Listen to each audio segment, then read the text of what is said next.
All right, everybody. I'm back. Gonna be back. So do want to go ahead and keep our college hoops coaching grades series going.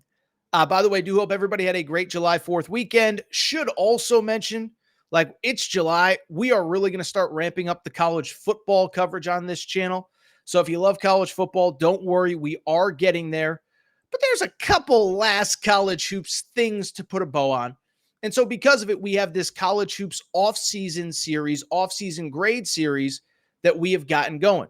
We've done Kentucky. We've done Indiana. We've done Arkansas. We've done UConn. We've done North Carolina. And today we are talking about the BYU Cougars. Kind of blown away. Bluntly, cannot believe that we have talked this much BYU this offseason, but it speaks to this coaching hire, Kevin Young.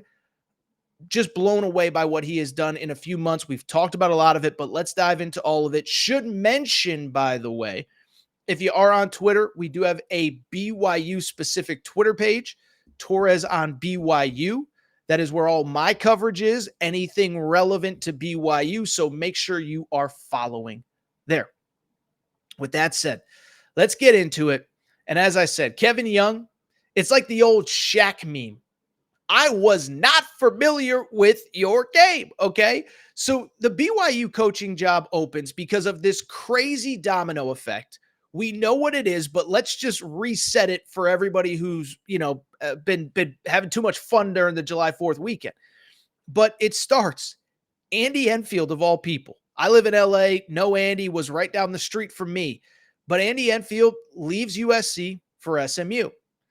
Can't imagine that that's the thing that leads to this crazy trickle-down effect where Eric Musselman takes USC, where John Calipari follows Eric Musselman at Arkansas, where Mark Pope follows John Calipari at Kentucky, and it leads to BYU coming off an NCAA tournament run with most of its roster returning, all of a sudden having a head coaching opening. And so it opens.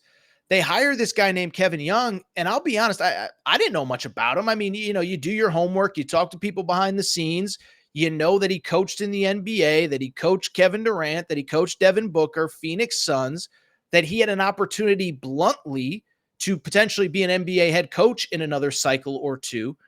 But the opportunity opens up at BYU, and we just got to dive into everything that he's done. Because it is, I know I've said it 3 times already, but it's blown me away watching him operate this offseason. First of all, great coaching staff he put together. And I think where this whole thing starts for BYU is with the returning players. Because you look across the country, all these coaching changes. Mark Pope didn't retain a single player at Kentucky from John Calipari's roster. John Calipari retained 1 player from the previous roster at Arkansas. Eric Musselman, I think, maybe kept 2 from the previous regime at USC. So guys are moving around, and to Kevin Young's credit, what does he do?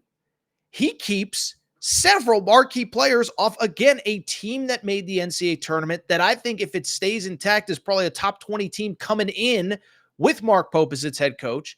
But what's wild is what Kevin Young did in the short time to retain key pieces of this roster. We can get into recruiting and portal and transfer and this and that, but watch college basketball. Generally, the teams that are at their best are the ones that have a few holdover pieces, that know the campus, know the school. Obviously, this is a new coaching staff, but you can't undersell the value in the returnees that they have. Starts, in my opinion, with the big man. He's not physically as big as you think he is, but he sure puts the power forward. That's Fus Traore, 10 points, 5 boards per game. He is a key returnee.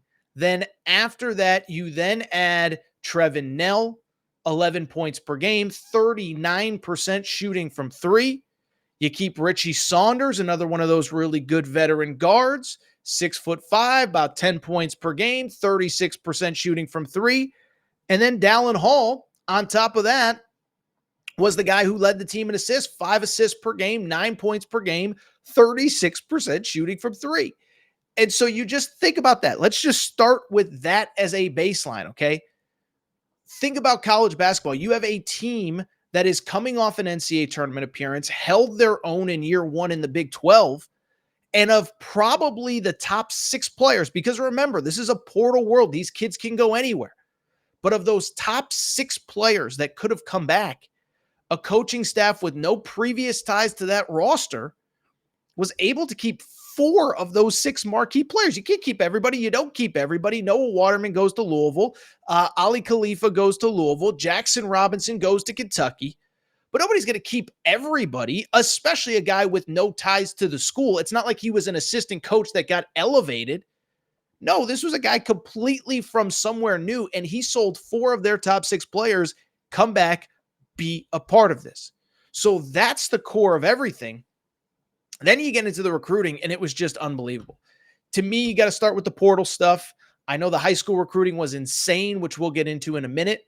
But Keba Keita, key piece, 6'8", forward, another guy that puts the power in power forward.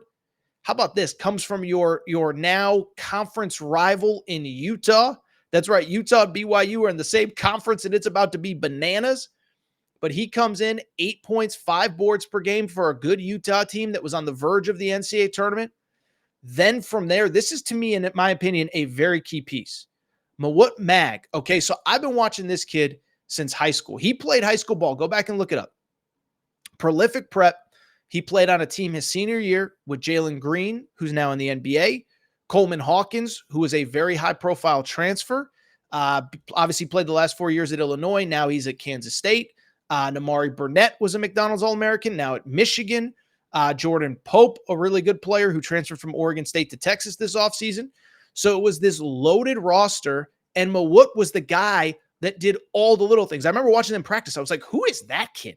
Well, anyway, goes to Rutgers, 4 years, plays in a couple NCAA tournaments. I love this addition. He adds size, athleticism. When I say size, I mean wing size, about 6'5", 6'6".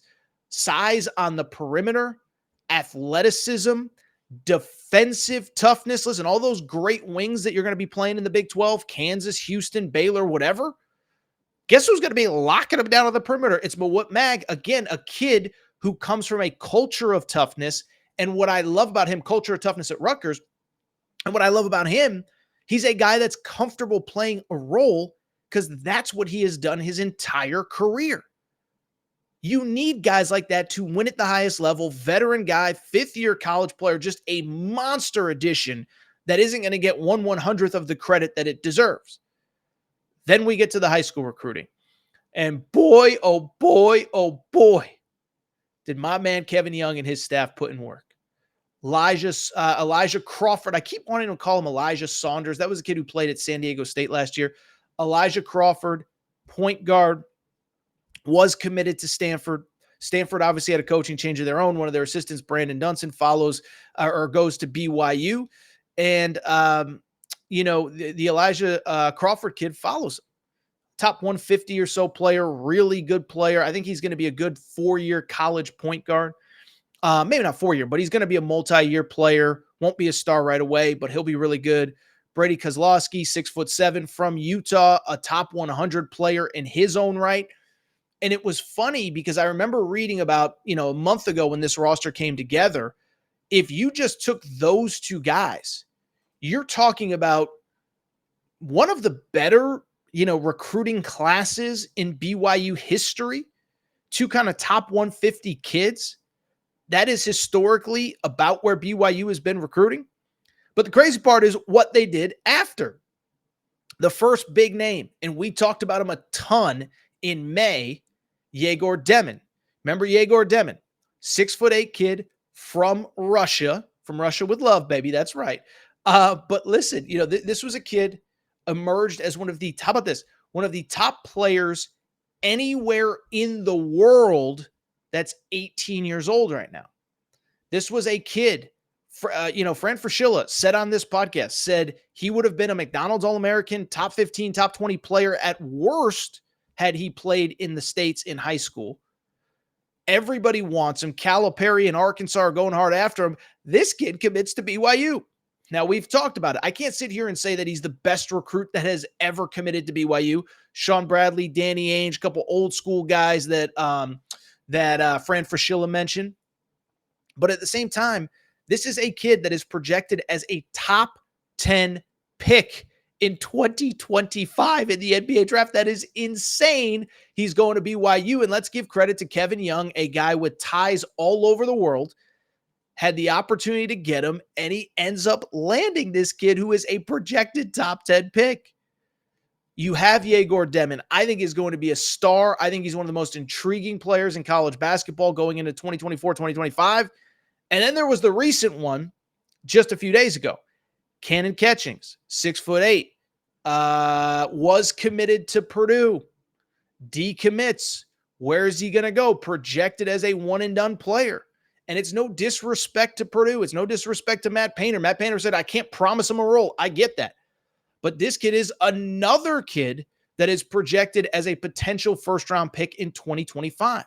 And so he doesn't want to go to Purdue, be in the system, stay for he wants to go to a place where he can, if he has the ability, ball out, play right away, put up stats, and go pro. There's nothing wrong with that. Everybody's trajectory is different. But he ends up decommitting from Purdue, can go just about anywhere in college basketball, decides to go to BYU. And so in total, you have probably the best overall recruiting class that you've ever had. And on top of that, probably two of the most high-profile players ever to commit to the school, both projected as first-round picks by ESPN in their 2025 mock draft. So you just talk about an unbelievable offseason for Kevin Young. Let's go ahead and get to that grade. Because part of the grade is what are expectations? What do we expect going in? Listen, I gave Calipari a good grade at Arkansas. I gave Mark Pope a good grade at Kentucky. But both, though, you knew Calipari was going to get players at Arkansas. I didn't know he was going to get all the guys that followed him to Arkansas from Kentucky in the recruiting class. You knew Mark Pope was going to get players at Kentucky. But what stands out to me about Kevin Young, got several key pieces to stay put that have proven they can compete in the Big 12. Then you go out, you get plug-and-play transfers. You get five-star McDonald's All-American caliber freshmen. You get a couple developmental freshmen.